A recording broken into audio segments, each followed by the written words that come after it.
పాయికారావుపేట MLA Vangalapudi Anitha. ఈవిడికి ఈ అర్హత ఎక్కువ అనుకుంటే మన దౌర్భాగ్యం కొద్దీ రాష్ట్రానికి హోమ్ మినిస్టర్గా నియమించడం జరిగింది.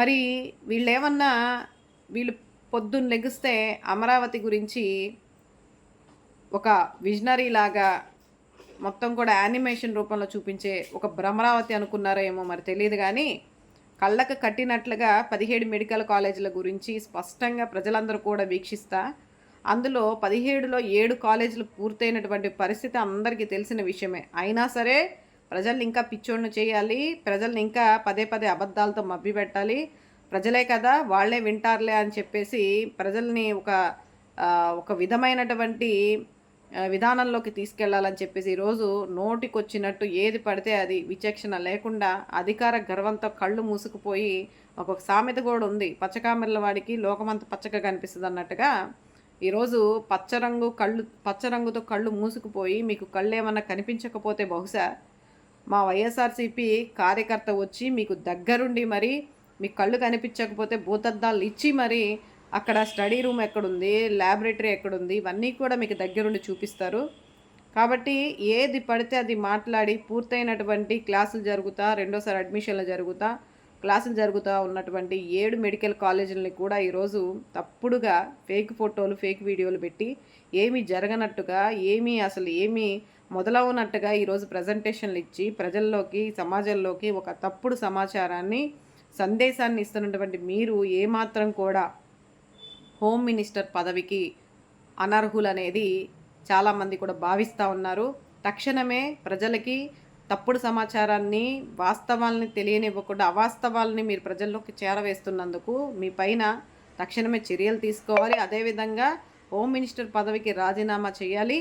అంతేకాకుండా ఈరోజు మీ శ్రద్ధ అంతా కూడా జగన్మోహన్ రెడ్డి గారి పైన, అదేవిధంగా ఈ రాష్ట్రంలో ఉన్నటువంటి ఉన్మాదులకి, రౌడీ షీటర్లకి, కరుడు కట్టిన నేరస్తులకి కొమ్ము కాస్తా అలాంటి వాళ్ళందరికీ కూడా డబ్బుల కోసం మీరు పెరోల్ని శాంక్షన్ చేసి నెల రోజుల పాటు శ్రీకాంత్ అనే వ్యక్తి బయటకు వస్తే ప్రమాదాలు జరుగుతాయి, దారుణాలు జరుగుతాయని చెప్పేసి 3 జిల్లాల ఎస్పీలు హెచ్చరించినప్పటికీ కూడా ఏమాత్రం కూడా లెక్క చేయకుండా పెరోల్ శాంక్షన్ చేసినటువంటి హోమ్ మినిస్టర్ గారు, మరి దానికి కూడా ఈరోజు మీరు ప్రజెంటేషన్లు ఇచ్చి ప్రజలకి తెలపాల్సినటువంటి బాధ్యత మీ పైన ఉంది.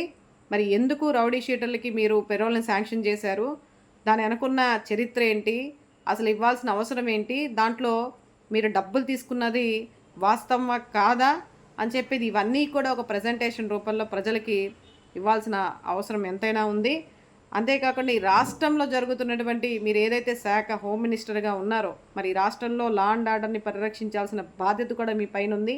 హామీలు, కఠిన చర్యలు తీసుకుంటాము, ఎన్నో కొత్త చట్టాలు తీసుకొస్తాం మహిళా రక్షణ భద్రత కోసం అని చెప్పేసి మాట్లాడినటువంటి మీరు ఈరోజు రాష్ట్రంలో మీరు అధికారంలోకి వచ్చి 16 నెలలైన దగ్గర నుంచి కూడా తరచుగా మహిళలపైన, మైనర్ బాలికలపైన ప్రతి ఒక్క చోట ఎక్కడనేది లేకుండా అన్ని ప్రాంతాల్లోనూ ఎప్పుడు ఏదో ఒక దారుణాలతో రోజుకి క్రైమ్ రేట్ పెరిగిపోతూ ఉంటే దాని గురించి పట్టించుకోకుండా లా అండ్ ఆర్డర్ని గాలికి వదిలేసేసి మరి కొత్త చట్టాలను తీసుకొస్తాం, నేరస్తులకి శిక్ష వేసామని చెప్పేసి ఏనాడు కూడా ప్రజెంటేషన్లు ఇచ్చి ఈరోజు మీరు దానికి జవాబుదారితనంగా ప్రజలకి చెప్పింది లేదు. కాబట్టి ఇవన్నీ కూడా దృష్టిలో పెట్టుకుంటే కనుక మీరు ఏమాత్రం కూడా ఈ హోమ్ మినిస్టర్ పదవికి అనర్హురాలు కాబట్టి తక్షణమే రాజీనామా చేయవలసిందిగా. ఈసారి మీరు ప్రజెంటేషన్లు ఇవ్వాలనుకుంటే సింగపూర్ నుంచి తీసుకొచ్చినటువంటి మీ గురువు గారు తీసుకొచ్చినటువంటి మందులు దయచేసి ఆ మందులు వేసుకోకుండా ప్రజెంటేషన్ ఇవ్వాలని విచక్షణతో ఒకసారి మాట్లాడే ముందు వెనక చూసుకొని మాట్లాడాలని చెప్పేసి ఈ సందర్భంగా మిమ్మల్ని హెచ్చరిస్తూ, మా నాయకుడిని పదే టార్గెట్ చేస్తా, పదే విమర్శలు చేస్తే రాబోయే రోజుల్లో మీకు గట్టిగా గుణపాఠం చెప్పే అవకాశం ఉంటుంది, అది గమనించుకోవాలి.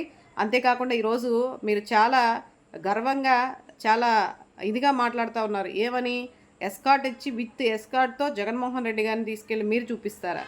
జగన్మోహన్ రెడ్డి గారికి విత్ ఎస్కార్ట్ ఏంటి? ఆయన ఆల్రెడీ ముఖ్యమంత్రిగా చేశారు. మీ గురువు గారికి ఏదైతే ఉంటుందో అదే సెక్యూరిటీ ఈయనకు కూడా ఉంటుంది. ఏ స్టేట్కి వెళ్ళినా ఆ మాత్రం కూడా జ్ఞానం లేనటువంటి మీలాంటి వాళ్ళకి మంత్రి పదవులు ఇవ్వడం అనేది నిజంగా సిగ్గుచేటు.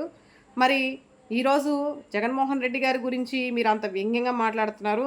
మీకు మహా అయితే ఈ 3 సంవత్సరాలు మీకు ఎస్కార్ట్ ఉంటుందేమో. ఆ తర్వాత 3 సంవత్సరాల తర్వాత మీ పరిస్థితి ఏంటనేది ఒకసారి గమనించుకొని, దృష్టిలో పెట్టుకొని, ఏం మాట్లాడుతున్నాం, ఏంటి, ఎంతవరకు పరిధి, మీ స్థాయి ఏంటనేది ఒకసారి మీకు మీరు ఆత్మవిమర్శన చేసుకొని మాట్లాడవలసిందిగా ఈ సందర్భంగా మిమ్మల్ని హెచ్చరిస్తూ డిమాండ్ చేస్తా. తక్షణమే మీరు రాజీనామా చేయవలసిందిగా. ఎందుకు అంటే మరొకసారి చెప్తా ఉన్నా, వాస్తవాల్ని ప్రజలందరికీ కళ్ళకి కనిపిస్తున్నా సరే, వాస్తవాల్ని ఈరోజు మీరు ఫేక్ వీడియోలతో, ఫేక్ ఫోటోలతో అవాస్తవాలుగా చిత్రీకరించి ప్రజల్లోకి మీరు తీసుకెళ్తున్నందుకు, ఒక మంత్రి స్థానంలో ఉండి ప్రజలకి తప్పుడు సమాచారాన్ని అందిస్తున్నందుకు మీ పైన చర్యలు తీసుకోవాలి తక్షణమే. అదేవిధంగా మీరు తక్షణమే రాజీనామా కూడా చేయాలనేది మరొకసారి డిమాండ్ చేస్తా, ప్రజలందరికీ కూడా తెలియజేస్తా ఉన్నాను.